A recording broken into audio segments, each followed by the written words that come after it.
After building my Nightlords kill team as seen in a previous video on this channel and having magnetized different loadouts, I realized I needed a way to stow these bits in between use.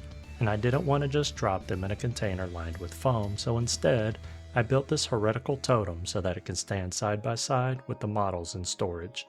To build this, I started with some random bar of metal in my scraps from my shop.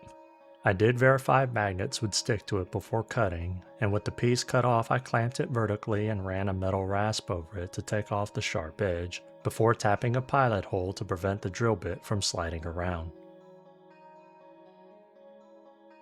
Using the same Void War bases from the boarding actions box that my Nightlords are standing upon, I used a chisel to remove some of the bottom of the base to make room for a metal screw, before carefully driving the metal screw through the base and into the metal bar.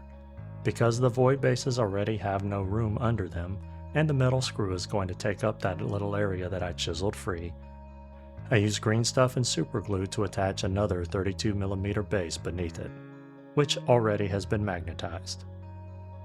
Note that at some point I add a few washers due to the hole I drilled not being deep enough.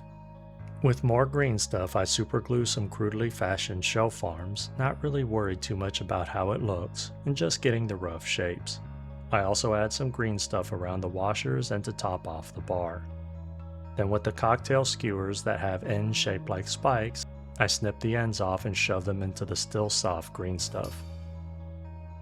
I then press in some Cadian helmet trophies around the topmost spike, and some hematite jewelry chain around the shelves. Since the green stuff is still pliable, I can gently push the chain into it for it to stick, but I do add a little super glue here and there to hold it in place, trying my best not to fill any of the chain's voids with the glue. I also add some salamander trophies around the corners of the base, then pile in a ton of skulls in between. I was about to call it done, but I realized this is already half of the eightfold path is assembled, so I add some more skewer tips into the still pliable green stuff. For priming, I used Vallejo primer, as it's a polyurethane acrylic that's like a rubbery coating that sticks to itself, making it pretty durable.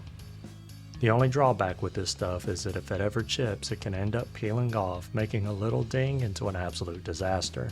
I use this stuff all the time though, and that's only happened to me once in the last 5 years. Then with the same blues that I used to paint my Nightlords, I roughly paint in the base coats and highlights, not really worried about getting a nice finish, though I do add a little glazing to somewhat smooth it out.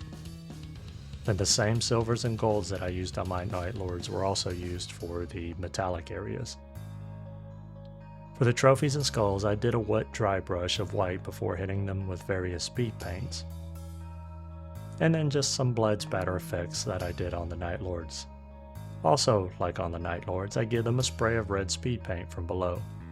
A quick highlight to all the speed painted elements followed by an oil wash gets me near the finish line.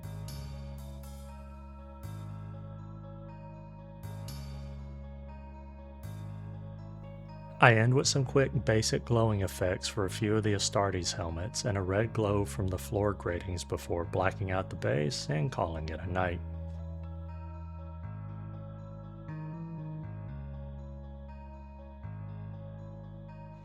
And this is where I stop. This ended up taking me about 3 hours of effort to throw together, not including the time for the oil wash to dry. Otherwise this went by speedily and the magnetized bits hang securely. Though if you shake it a lot, some of the heavier elements will tilt downwards, such as the Power Fist. Standing side by side with the Nightlords, this looks great on the storage tray, as if it's some kind of game objective. With the bits on it, it does look a little ridiculous, but it serves what I need. An easy, clean way to securely keep all of these bits with the miniatures and not taking up a ton of room. I mean, I could have easily just stuck the weapons and extra arms to the trays, but why take the easy road? And that'll bring this video to its end. I hope you learned something or inspired to start or expand your own collection of heretical totems. If you have any questions, feel free to ask, and if you like the content of this video and would like to see more, you can easily support the channel by liking, commenting, sharing, and subscribing. I'm Jim with Working with Miniatures. I'm truly grateful for your time, and I bid you a fond farewell. Until the next video.